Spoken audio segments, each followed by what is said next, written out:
Hi, welcome. Have you ever heard the phrase, and they lived happily ever after? That's something I never did read to my children. We read them stories and we read them fairy tales, and at the end of the fairy tales I would say, well, and they worked together, and because they were able to live happily before they met, they were able to live happily after. But it took some work. And when they got to be able to read, one of my daughters in particular said, "That's not what it says, Mom." I said, "I know, but it's not telling you the truth. And I'm not going to tell you that happily ever after happens because of somebody you're with. Happily ever after happens because you learned how to live happily before." In fact, here are the words to one of the songs I wrote about that. I'll just tell you the words to this one. It goes like this. Living happily ever after doesn't come if you're not living happily before. Believing what I saw in the Hollywood scene, glamorizing lies which fit into that dream, my foolish dream. Living happily ever after doesn't come if you're not living happily before. Can't remember the rest of it, doesn't really matter. You get the gist of it. I was trying to teach them that life required work.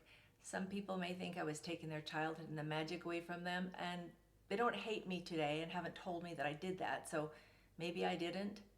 I don't know. They are all in they're growing relationships, having children, having careers, and so something stuck that was good with them, or they were just amazing and they could handle the abuse that I didn't say happily ever after. And they are amazing. They teach me every day. And the song I did want to sing for you today did have to do with "and they lived happily ever after," because that's the end of a lot of fairy tale stories.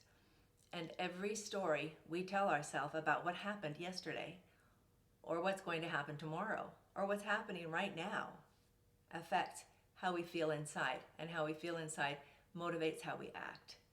And this is all very, very common knowledge. It hasn't been common. It wasn't common when I was first learning it.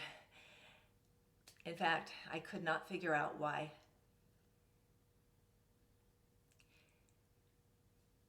There was so much darkness in my life when I had a husband who loved and adored me, and beautiful, perfect children who were doing their very best to learn and grow and be so helpful with Mom, because sometimes Mom wasn't very happy. But I fought to learn things. The internet really wasn't around then. Post-partum depression wasn't even a thing. I mean, it wasn't recognized. And in thinking back about it, I know that my darkness began as I was an adolescent, because I had dreams. And I realized at that point, if I wanted to be a good girl, that my dreams were not going to be possible, because I was taught and it was modeled to me that my only purpose was to populate the earth, and anything else I did would be selfish.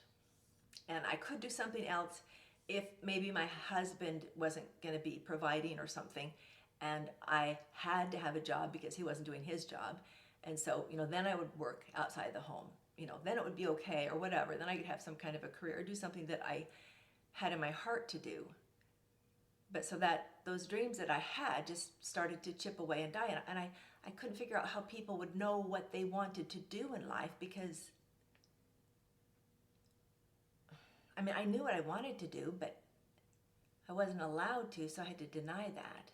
So anyway, I think the darkness kind of started then with that story. I believed that I had to populate the earth if I was going to be a good girl. That's a hard, heavy thing to learn at 12, when your world is just opening up, and then, just kidding. So anyway, those stories I told myself created a lot of darkness. And the beautiful thing about darkness, and the beautiful thing about weakness, and the beautiful thing about believing stories that aren't true, is that there is a story that is true.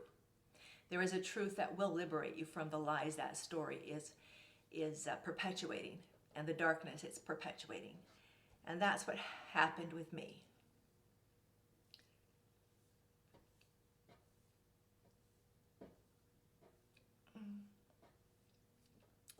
in the depths of the darkness, my God reached down and he hugged me. He gave me songs to sing. It sounds ridiculous. I used to think musicals were wonderful but stupid because people didn't break out in song, but that's what he did with me. And you know what's interesting is they say don't say what you don't want to do, or don't judge something because that's exactly what's going to happen to you. Like I said, my kids would never have runny noses and stuff. When I'd see children with runny noses, I think, oh, that's so gross. But after a while, when all of them were sick and you're rubbing their nose and it's raw and dry, and they're going, no, just don't. And it's like, okay, fine, you know, we'll live with that. We'll live with that grossness under there for now. We don't know what we're going to do, and we don't know what we're going to believe until we're in a situation where we're doing and believing in the way that we thought maybe it was foolish or was gross. So anyway, he reached down, he gave me songs. And this is one of the songs he gave me when my 2 older children were in school. My 3 younger children were all in my lap, crying. And I was crying with them. Because, well, they each wanted something different. And I was in this dark place. And I didn't have anything to give them. And before this little silly song came, I mean, I say silly just because it's not a fabulous song, but it was one that helped me for that moment. And any grace that gives you the ability to breathe for one more step is fabulous. And so what I learned before this in another song, I know it sounds weird, but anyway, was I am a being of power and worth. I came from royal birth. I am here to succeed, to have what I need and help others do the same. I am here to succeed, to have what I need and help others do the same.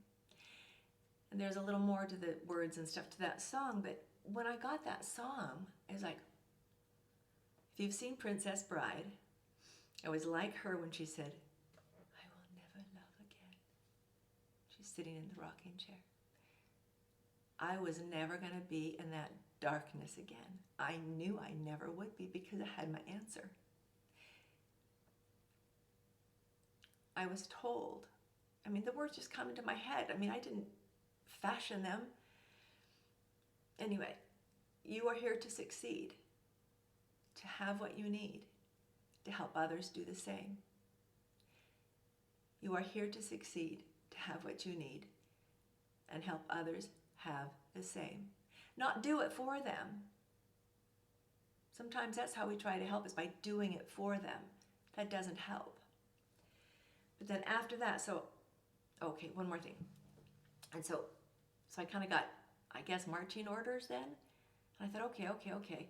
So I was trying to help and do things, and I'm very slow at doing it in a way that's real effective, I guess. But then I went and I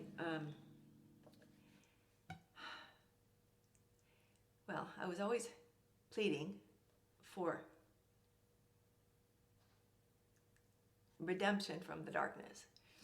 I knew that Jesus healed the woman had the issue of blood and the leper and there's another story. There's a song I have about that too. But anyway, he healed these people, and darkness is an illness of the soul, of actually the mind, born of those stories. And so I just pled for years. And I looked at every little magazine article that talked about a possibility of what something might be wrong with me, because we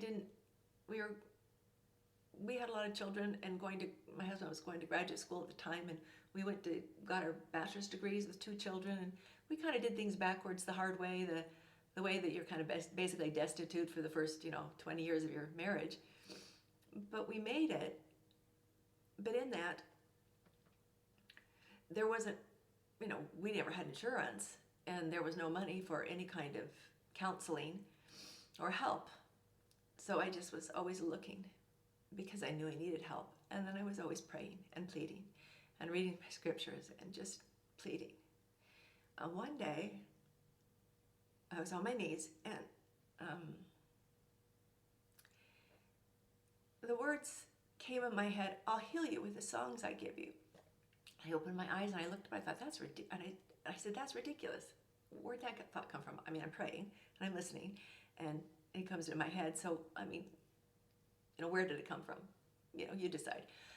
But I thought, well, okay, fine, I'm praying and I'm asking this, so I will try to do that. Excuse me. And so then I did. So every time the darkness would start to suck me, or I felt it starting to come on, I would either sing a song that I'd already written, or I would just open myself up to writing another song. And it was pretty effective. And so this is the one that came after I'd been told that. And that's why part of this song says, "I'll sing a while, then I'll be doing fine." So there is something, one more thing. About 5 or 10 years later, there was research done that said that if you sing for an hour a day, it raises your serotonin levels, which makes it so you're not so prone to living in that dark place. And so then I went, oh, so that's why you told me that. So there was some kind of scientific something after that, and I thought it was cool. I mean, it was effective anyway, even without knowing that, but sometimes that feels good too, Anyway, there's something that you do, or something that you've been given, or that you will find that will help you when you're having a struggle. Everybody has struggles. Maybe they don't go as dark as I went. Maybe they go darker. Who knows? We all are in a struggle, though. And so there is an answer, and there is something that we can do. There are gifts we've been given. There are answers waiting for us to ask and receive and act on. And so I would challenge you to think about that as I sing my little ditty about that I'll sing a song and I'll be doing fine, because every day something does get rough, every day at some point. It was 10 o'clock in the morning, 3 crying babies on my lap on the floor in my bedroom, and I was done. We were all done for the day, and this is what I sang. Things are getting rough and the day's not over yet. Things are getting tough and I think I want to quit. It's the same old song with a different tune and a line. I will sing a while and I'll be doing fine. I want to make it. I want to shake it.